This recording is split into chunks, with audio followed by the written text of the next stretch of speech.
introducing Jhilam Chattaraj. She's an academic and a poet from Hyderabad. And she's received the CTI Excellence Award in Literature and Soft Skills Development in 2019 from the Council for Transforming India and the Department of Language and Culture, the Government of Telangana. She has authored books, Corporate Fiction, Popular Culture and the New Writers, and the poetry collection, which I found the title very fascinating, When Lovers Leave and Poetry Stays. Her works have been published in journals like the Colorado Review, World Literature Today, Asian Chart, Frontier Poetry, Voice and Verse Poetry Magazine, and the Pangolin Review, among others. So welcome, Angela, over to you.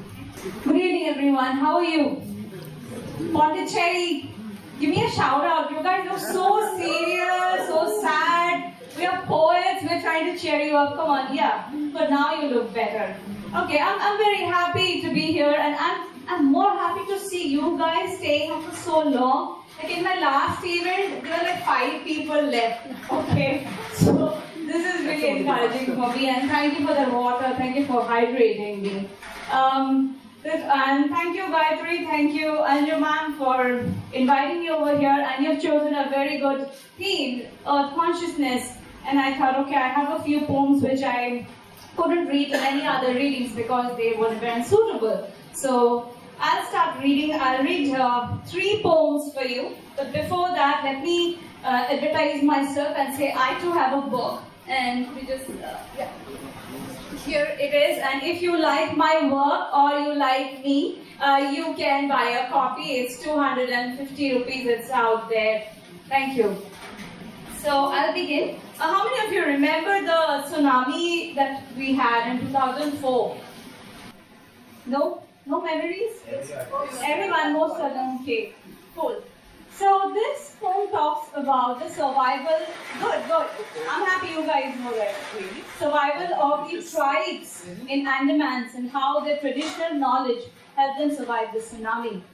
It's titled, I Will Fall Sick If You Photograph Me, and it was published by an Australian journal, Not Very Quiet.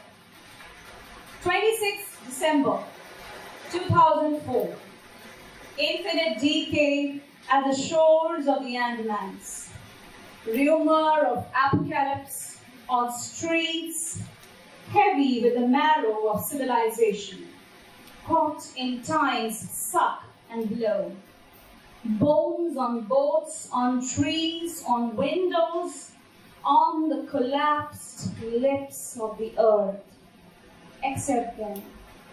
They who gathered the mist of mournful, care to speak to the brindle turtle, mapped the gloomy haze over hushed waterways, released tremulous bird calls from their palms.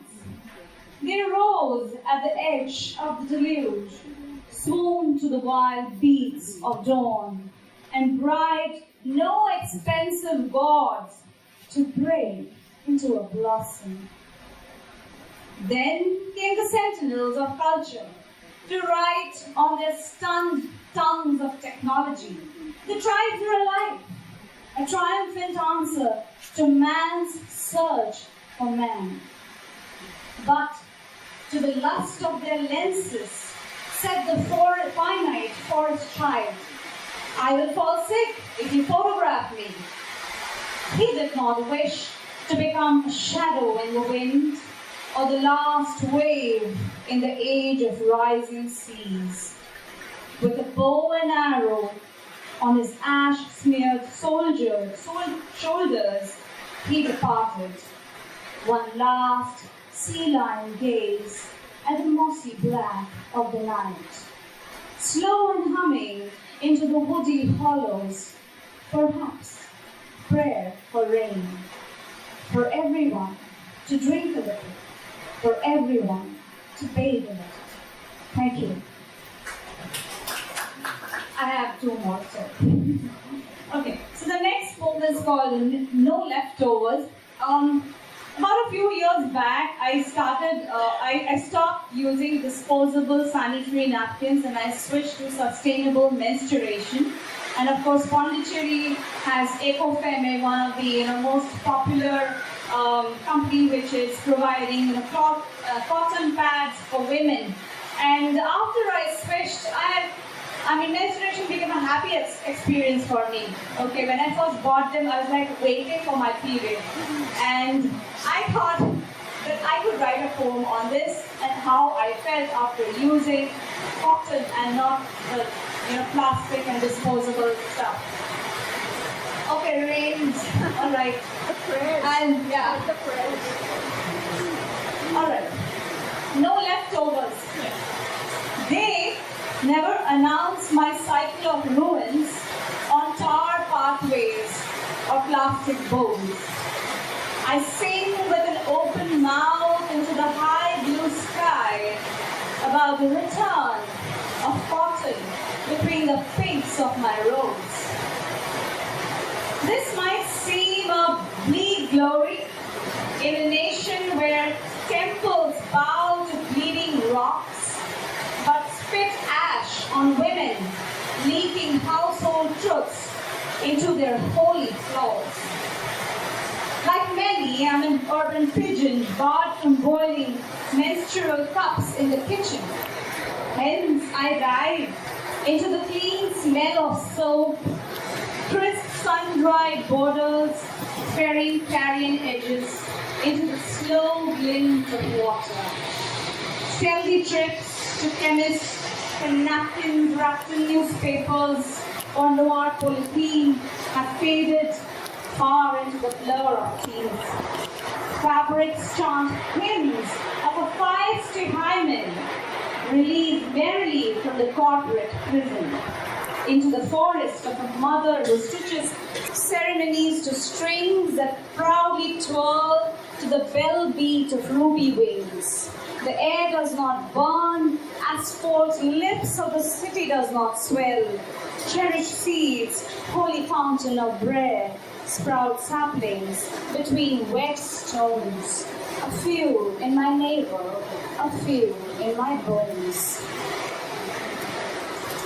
Do we have time? Then just the last poem. Okay, this is just to cheer you up a little bit. We have beautiful women in the room, and we all love to use a bit of kajal, a bit of bindi and lipstick, right? So, buying makeup is not an easy thing, isn't it? Don't you think that there's a lot of politics to it? Right? When you buy a shade of lipstick, you're worried, will I look good? What will people say?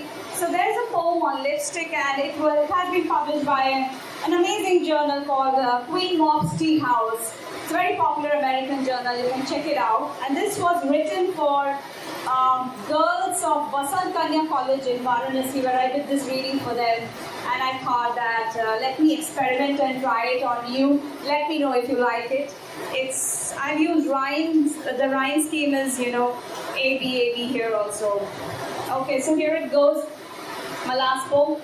I was sad and falling sick, so I bought a lipstick.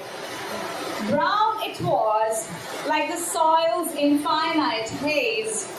Sister said, you look like the subject of a male gaze.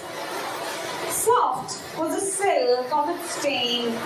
In print they promised no animals were slain. I beamed like an ethical citizen when the activists sneered, brands are brazen. In India, children burrow through mica mines. Do you not see their bones in the way it shines? I saw a color, a shade called fen power. But auntie claimed, painted lips are not for good girls. It's too slutty, just wear white pearls. I posted 1,000 likes. Not one boy came for a date with my bike. Heartbreaks were healed by this satin spread. It taught me to knife confidence like butter on bread. Wear it more often and you will find a man, said mother. as she sauteed my pride on a hot pan. This truly was no innocent purchase. In poems and books, I will build my case. Until then, I remain brown lips, allergic to pink, mumbling confessions to a sparkling kitchen sink. Thank you guys, thank you, lovely reading for you.